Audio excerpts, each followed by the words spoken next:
On the morning of September 11th, 2001, Rick Rescorla lost his life while saving approximately 2,700 people from the South Tower of the World Trade Center.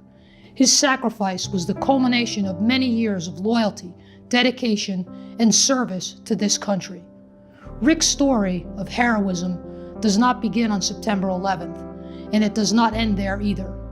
Senate Bill SJR 88 will dedicate May 27th of every year Rick Rescorla Day in New Jersey. To commemorate this, I sat down with his widow, Susan Rescorla, and talked about her book, Touched by a Hero, to discuss the many fascinating aspects of Rick's life. This is the story of a true American hero.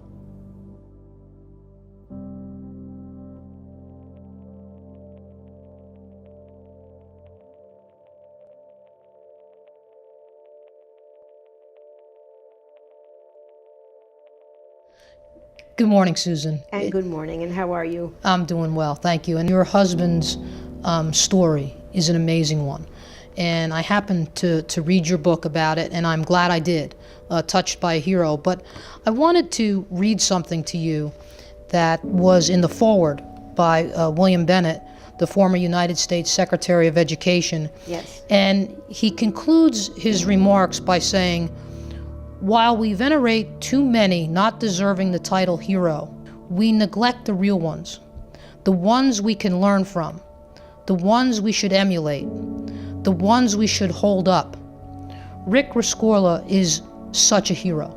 I think that sums up Rick's life so beautifully. Yes. That when you get into the rest of the book, you realize that your husband was a hero, not only in the military, not only in his work in the South Tower and Morgan Stanley as the head of security, but also in his daily life. And to me, that really says so much about who Rick was. Right.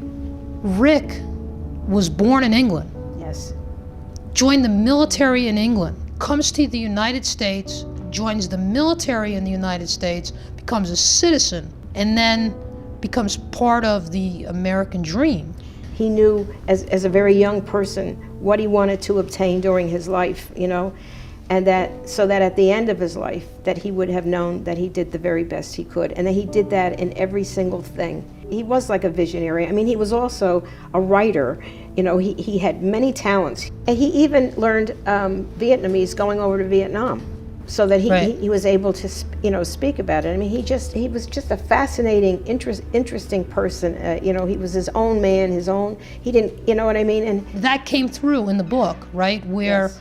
Rick, with the people that he worked with, these were not the traders, these were not the wealthy folks, these were the day-to-day people. Right. That if they didn't have enough money for a suit, he took them out and out of his own pocket made sure that they could get a suit to come to work, to feel good about themselves. one of the things, if I can just deviate a minute, we both wanted to go to Santa Fe, okay? And we were very excited about going, and we were supposed to be gone 10 days. 3 days in, he gets a call from one of his people at Morgan Stanley. And they said, "Oh, Rick," they said, "they're firing a lot of older people that had been there for years." So Rick turned to me after he got off the phone and he said, "Susan, I have to go home." He said, "I know a lot of these people, and I am not going to have them escorted out by a police officer." He said, "I am going to go there and give them dignity." And that's what we did. We cut it short so that this is just another instance of talking about what kind of man he was. It talks about his heart, Yes. right? About Yes. what a tremendous heart he had. Yes. Tell me about how you met Rick. I thought it was fascinating how you happened to be out walking and this man runs by in bare feet. Right. What were you thinking to yourself at that point? Well, I was walking my dog, and he comes jogging by with bare feet. And so I looked up like this, and I said, "Oh my goodness, what are you doing?" And then he turns around, he says, "I'm writing a play about Rhodesia," or something, which he was. I guess 2 days later, he was driving by and I'm walking the dog, and he pulls down the window and he said, "How about going out to breakfast with me?" And I said, "Oh, I have the dog right here. I don't know about that." I said, "But if you want to come for coffee on my back patio, that would be fine." I said, "But come in the back way," because it's like, I was like, oh, a man's coming into the house. So anyway, So he did. He went and had his breakfast, and he came back. And 4 hours later, we were having coffee, and he had to go to New York. And he just said to me, "We're going to be friends forever." And we never stopped seeing each other. That was it. And so Wow. a few months later, we were married. Wow. You say that you've found your soulmate. Yes. And I can tell you that when I read the book, that came through to me clearly. Not necessarily by your words, but by how you've lived your life, not only with Rick, but since his passing. The people that you've met and his friends that you knew prior, you are still close with and still talk to And his family still in England, build too. on. Yes. When you first met Rick, did you know about his experience in Vietnam? No, I really did not. No, he did not want to talk about it. The book that came out, we were soldiers once. He and his men were in the book many, many times. And that was the first book. real battle of The Ai Drang. yeah, Yes. the Ai Drang in Vietnam, where I think it was like 300 of the 7th Cavalry were dropped into a position in Vietnam against almost 4,000 Viet Cong. Right. And somehow were able to hold their positions and to win that battle. Right. He was really fearless. He really was. I mean, even on the battleground, and how could I possibly know anything about this? But I can tell you that he was there to give confidence to his men, so that they would be able to carry on, because it must have been an absolutely awful. Well, General Moore says that he was probably the best platoon leader he had ever seen. Right. And he's credited with really, keeping his men alert and calm under pressure.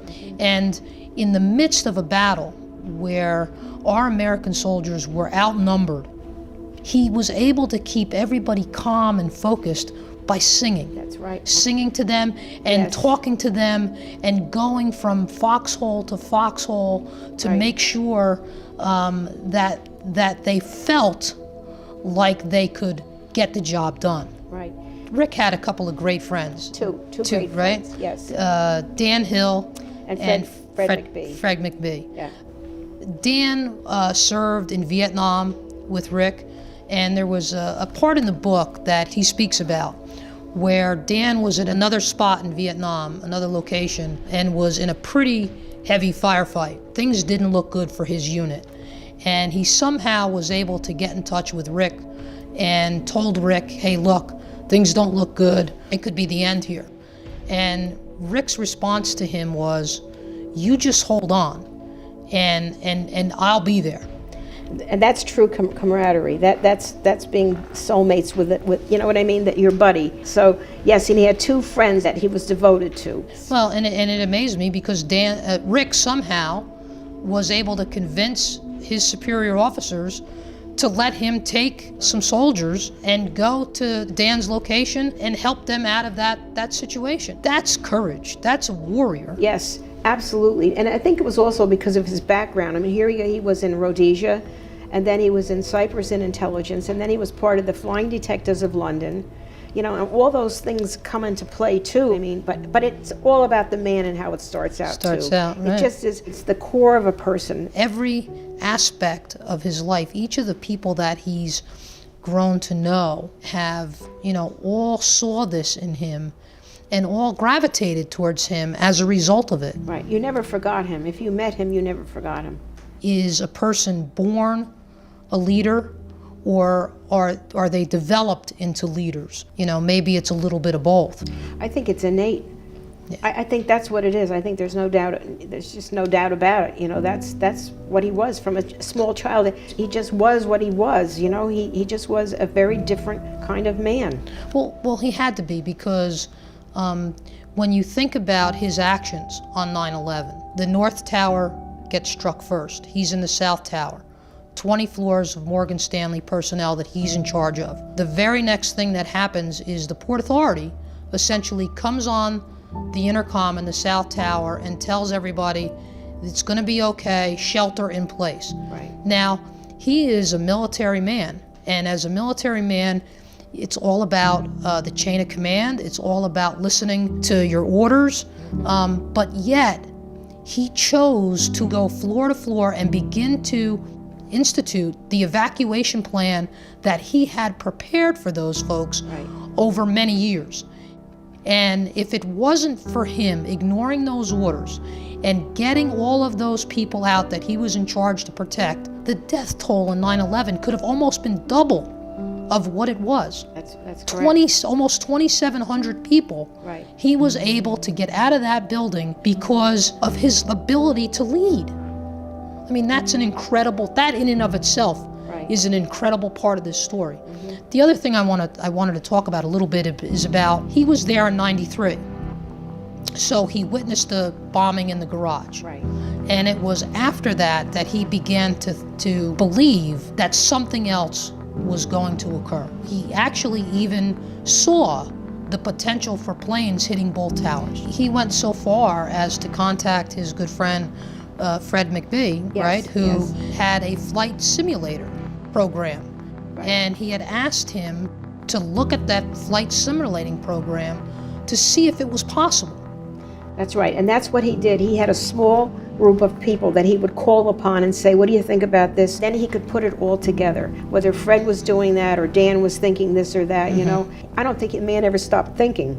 I don't even know how he slept at night because, you know, he just had so many things on his mind.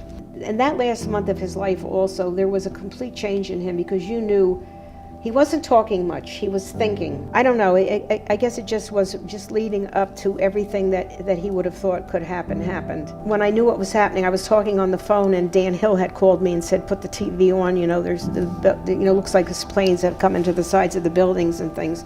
And of course, I got so upset, I can't even tell you. So anyway, he could not call me, obviously, and then he did call me, and so he said to me, you have to stop crying. If something happens to me, I want you to know you made my life. And I was so glad that at least I had words from him, you know. Several days afterwards, people were, you know, they were finding bodies, they were finding some people that were alive and so forth and so on.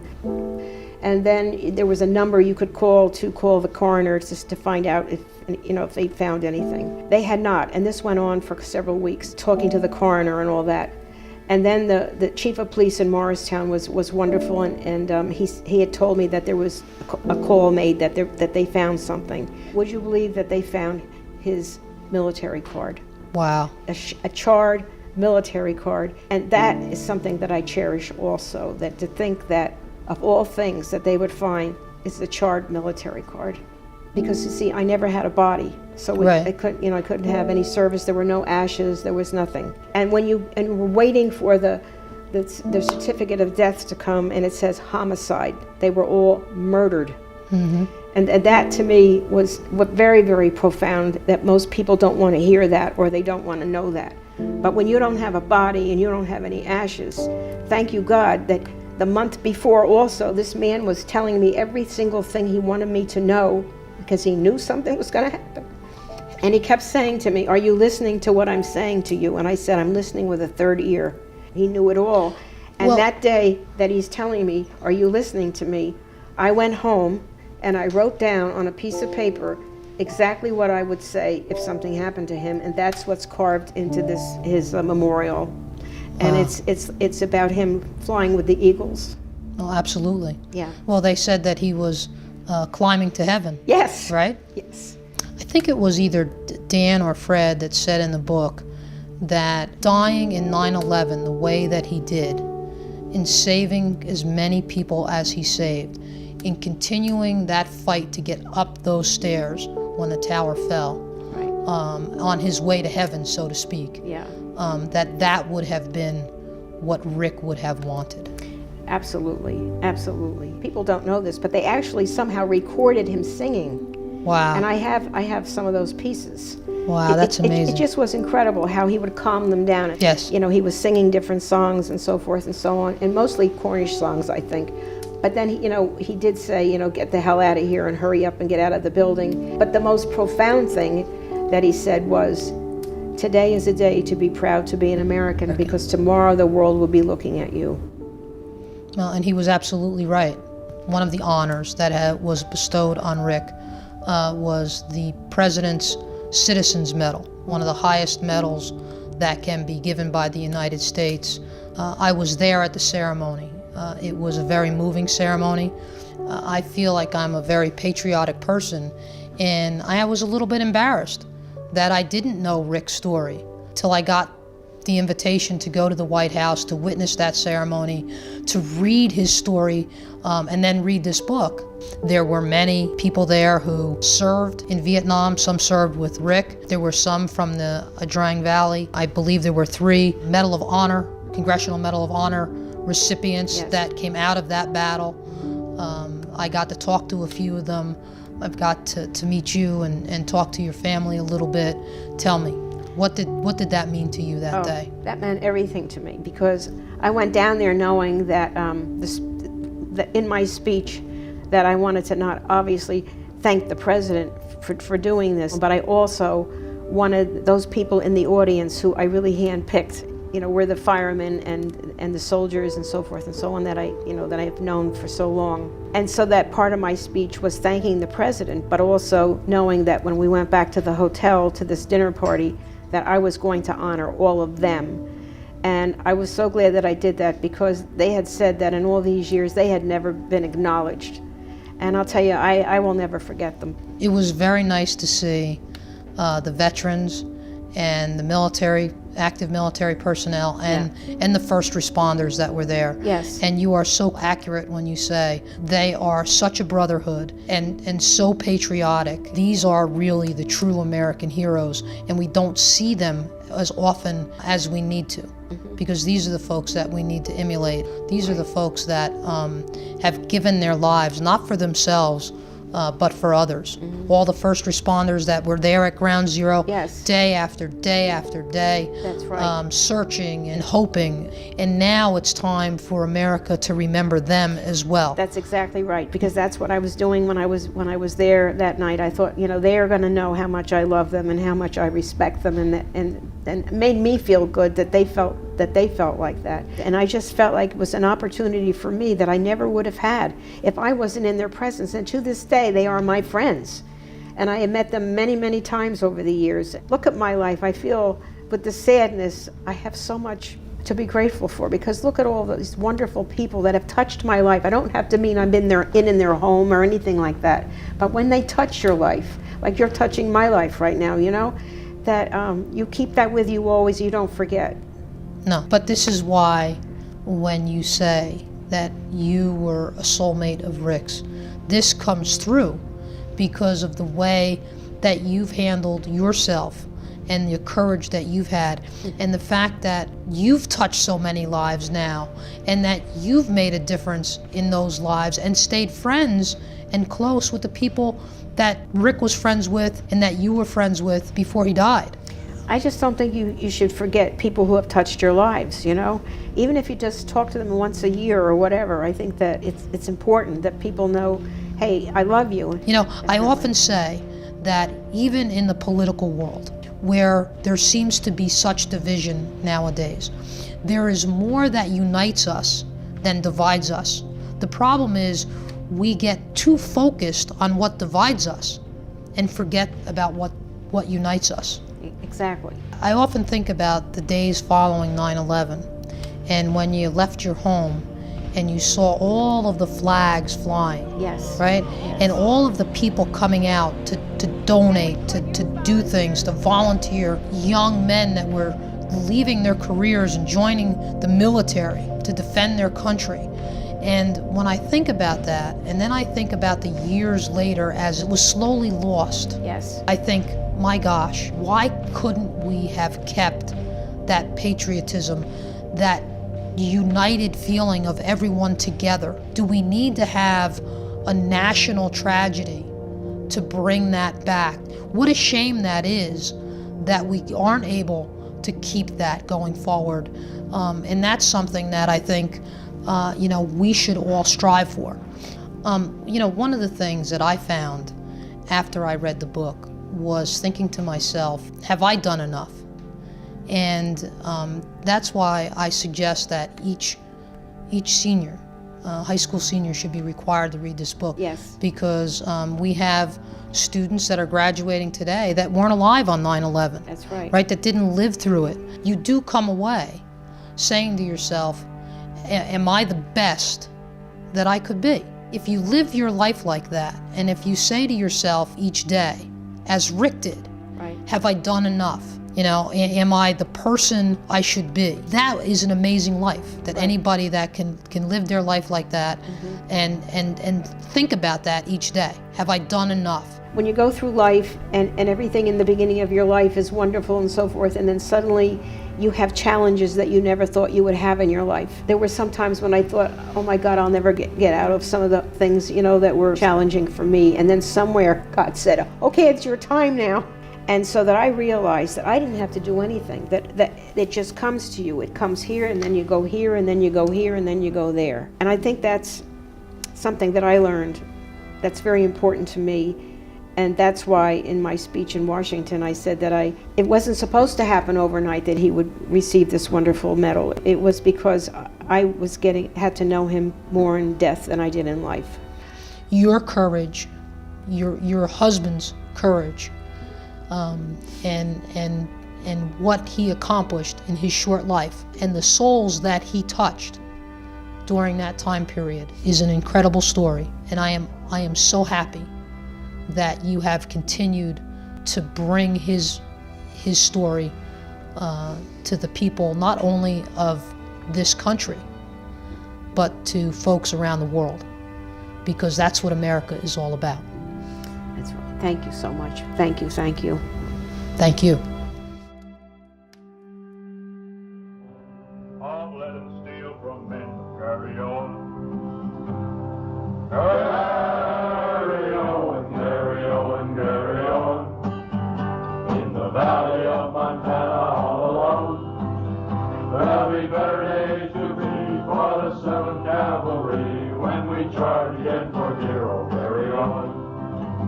Though outnumbered and surrounded, Sergeant Flynn, recall was not sounded, Sergeant Flynn. Men of Custer's cavalry, you wrote your history by death without dishonor. Carry on. Carry on, carry on, carry on. In the valley of Montana all alone. There'll be better days to be for the 7th Cavalry when we charge again for dear